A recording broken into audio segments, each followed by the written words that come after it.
ఈ మధ్య యూట్యూబ్లో ఎక్కువగా గురువుల్ని నిందించడం జరుగుతుంది. కొంత యూట్యూబ్లో రకరకాలుగా గురువులను నిందిస్తూ పెడుతున్నారు. అవి చాగంటి వారి గురించి కానీ, గరికపాటి వారి గురించి కానీ, ఇతరుల గురువుల గురించి కానీ.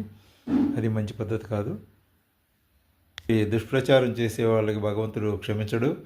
కొన్నాళ్ళేమో గరికపాటి నరసింహారావు గారి గురించి అభాండాలు వేసి వారిని కొంత ఇబ్బందులు పాలు చేశారు.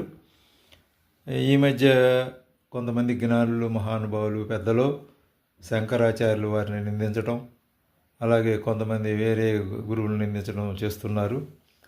ఇలా చేయటం అనేది మంచి పద్ధతి కాదు.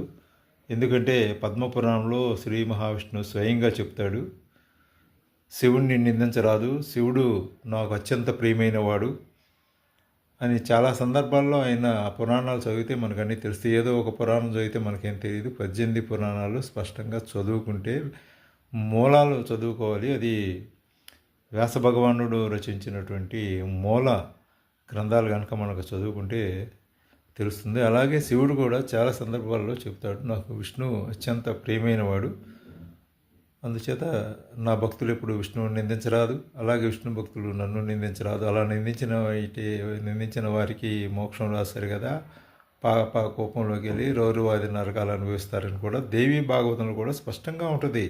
అసలు ఎన్ని అమ్మవారి స్వరూపాలు, ఎందరో నేనే అన్ని రూపాలు నన్ను అమ్మ చెబుతూ ఉంటుంది అమ్మవారు. కాబట్టి ఇదంతా ప్రకృతి, పరమేశ్వరుడు, ఇదంతా ఒకే రూపం, మనం అందరం పరమేశ్వర రూపాలుగానే ఉంటామని చెప్పి పురాణాలు చెబుతున్నాయి.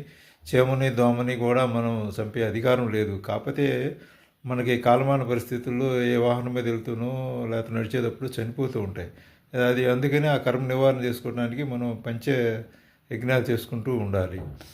ఇలా ఎంతోమంది జ్ఞానులు కూడా తప్పుదోవ పట్టించటం మంచి పద్ధతి కాదు. హిందూ మతం అనేది చాలా గొప్ప మతం అని మనం ఎంతోమంది చెప్పుకున్నాం. అలాగే పండితుల్ని, యూట్యూబ్ వారికి దయచేసి చెప్తున్నాను, పండితులని గురించి ఏమీ నిందించే ధోరణిలో, వారిని అవమానపరిచే ధోరణిలో యూట్యూబ్లు పెట్టకూడదు. మనకి ధన సంపాదన కావాలంటే వేరే రూపంలో సంపాదించుకోవచ్చు. యూట్యూబ్ సంపాదనతోనే బతకాలనే ఉంది, బోల్డన్ని ఆదాయాలు ఉన్నాయి. కాబట్టి యూట్యూబర్స్ అందరూ గ్రహించండి, మంచి యూట్యూబర్గా ఉందామని ఆశిద్దాం. శుభం.